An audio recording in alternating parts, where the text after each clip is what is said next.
Hello and good morning. Welcome to my class. The poem that we have for today's lecture is called The Wind, and the poet is Subramanya Bharti.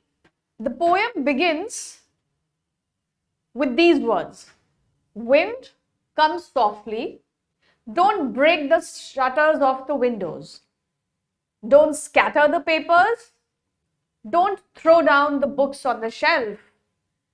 There, look what you did. You threw them all down. You tore the pages of the books. You brought rain again. You're very clever at poking fun at weaklings. In this first stanza, the poet says to the wind, Wind, come softly. Why should the wind come softly? Because it breaks the shutters. It breaks the shutters of the windows.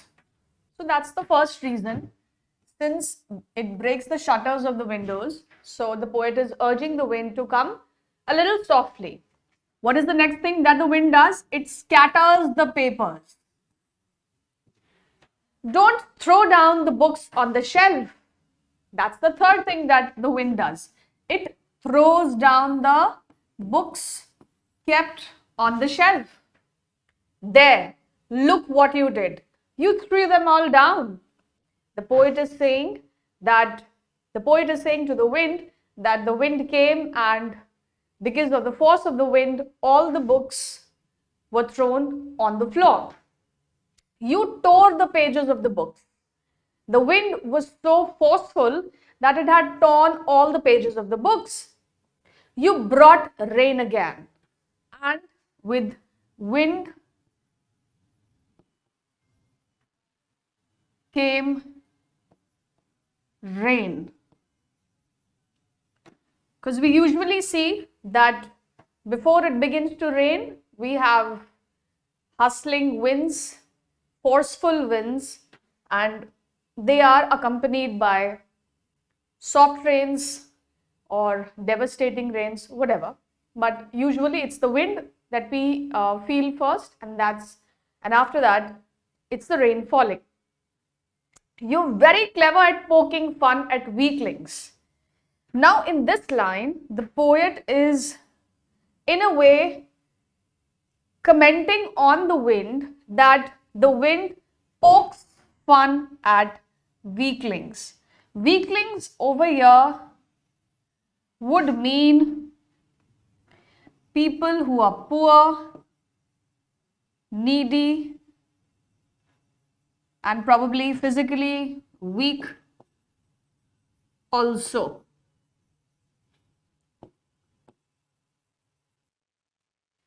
You're very clever at poking fun at weaklings. In this last line of this stanza, the poet is in a way commenting to the wind that the wind makes fun of the weaklings. Now, who are the weaklings that are referred to in this stanza? The weaklings could be the poor,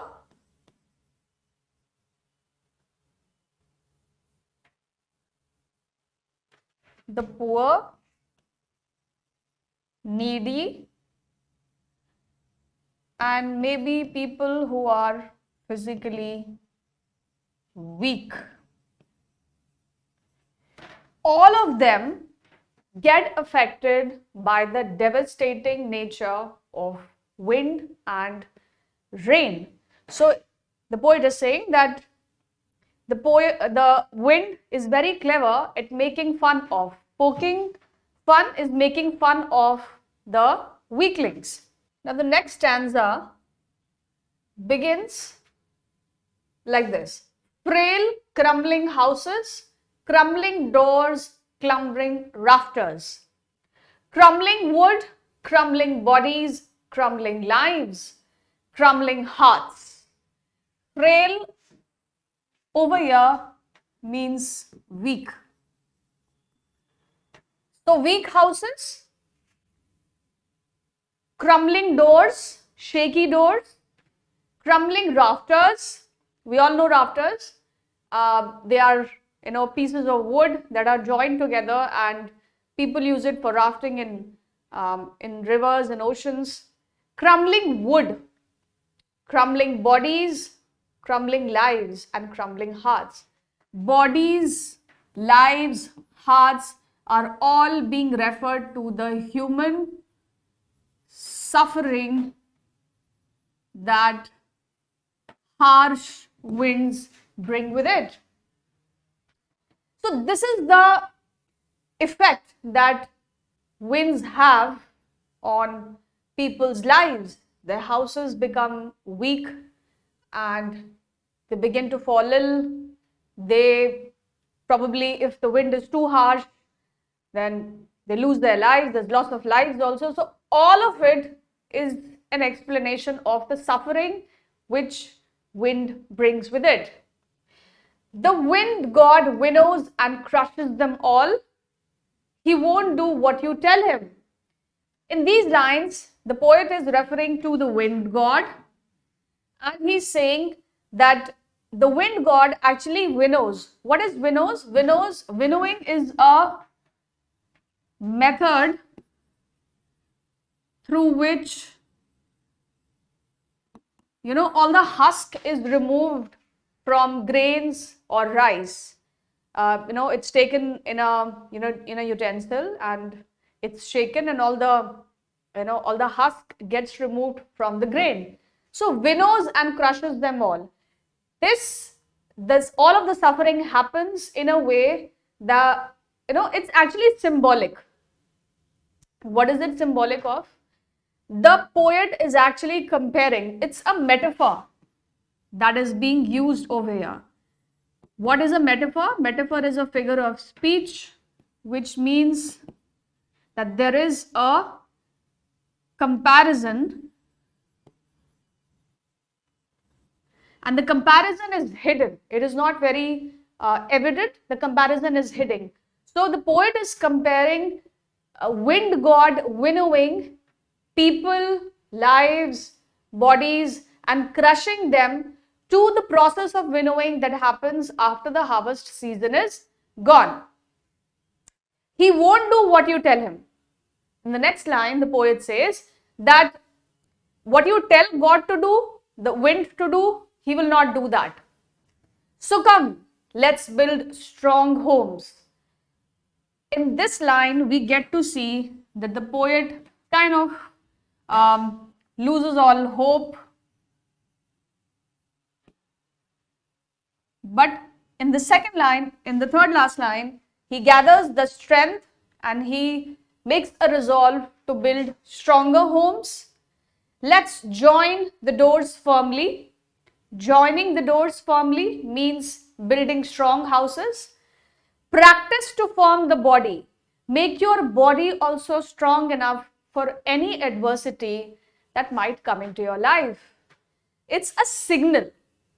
The wind, again, there's a comparison over here. Again, the figure of speech being used is a metaphor. And the poet is saying that let's work hard to build stronger homes and stronger bodies, so that no matter what challenges, what adversities we might face in our lives, we are strong enough to pass them through. Let's look at the third stanza. Now, in this third stanza, the poet says, make the heart steadfast. Make the heart steadfast means make the heart stronger. So, make yourself stronger, become determined. Do this and the wind will be friends with us. Yes, he is urging, whom is he urging? He's urging the readers, the people, general populace, to do so that the wind does not destroy them physically, emotionally, their homes, their houses, but in fact, it becomes their friend. The wind blows out weak fires. Why is it important to become friends with the wind? Because the wind is stronger than us, if you believe it to be so. And it has the capacity to blow out weak fires. If the fire is weak, it's going to go away with the wind. He makes strong fires roar and flourish. The wind, he says that the wind, if the fire is strong, then it's going to flourish. But if the fire is weak, it's small, it doesn't have the strength, it is going to be blown out completely. Again, the second figure of speech that the poet uses over here is personification. Personification is a figure of speech that the poets use when they want to give human-like qualities to any entity. So over here in this line, in this poem, we see that the poet is referring to the wind as he. We know that it's not a human, but it is giving the wind, but the poet is giving the wind human-like qualities, and he's saying that if the fire is strong, it's going to flourish. The wind will in fact help it to flourish. However, if the fire is weak, then the wind is going to blow it out completely. His friendship is good. We praise him every day.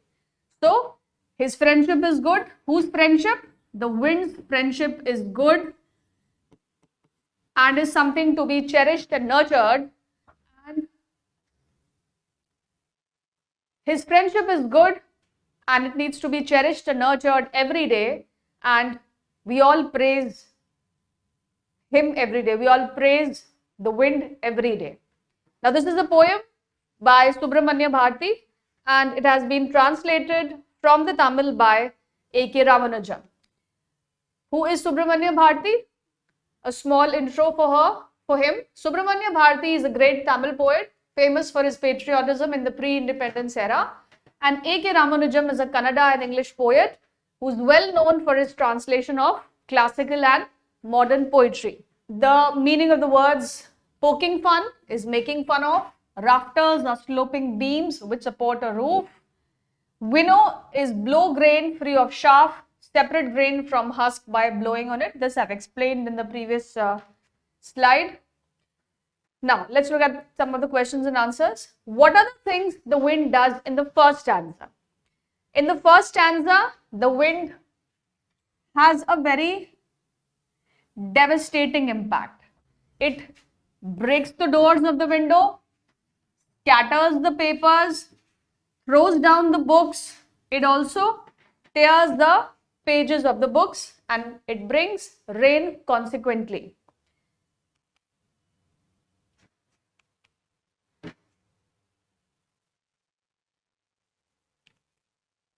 In this question, have you seen anybody winnow grain at home or in a paddy field? What is the word in your language for winnowing? What do people use for winnowing? This is a process for winnowing. Give the words in your language if you know them. So please try to think. If you don't know, please go and ask your parents and guardians what this process is known as in your language. In my language, this is the process of winnowing. All the chaff, all the husk gets removed with this, and at my place it's called barsana. So this is a subjective answer. Please try to answer it in your own words. Let's look at question number 3. Question number 3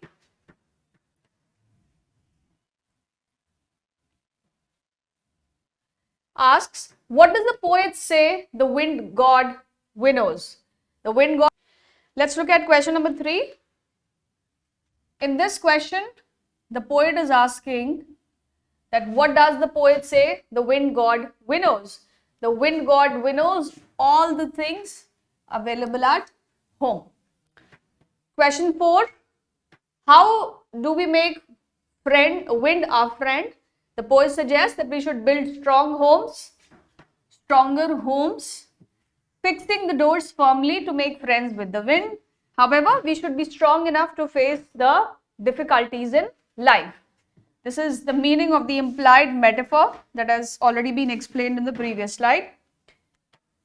Question number 5. What do the last 4 lines of the poem mean to you? Now again, this is a subjective question. Please answer it in your own words. According to me, the last 4 lines convey the message that those who are not determined and lack confidence are going to face defeat. And those who set their targets and make sincere efforts are not disturbed by any obstacle. So it is the human spirit which wins any adversity. Question 6 talks about the poets. How does the poet speak to the wind in anger or with humor? You must also have seen or heard of the wind crumbling lives. What is your response to this? Is it same as the poets? The poet speaks to the wind with humor. In the first line we saw, I opine that the poet's behavior is pertinent, and I've also seen the wind devastating the property mercilessly. The poet invites the wind to attack him and intends to prepare himself for the attack. The tree on the mountain takes whatever the weather brings. If it has any choice at all, it is in putting down roots as deeply as possible. So this was the end of the poem, The Wind. Hope the poem has a lesson for you and you recognize that lesson and try and implement that lesson in your life. With this, it's the end of this poem. Thank you so much. Hope to see you in the next lecture.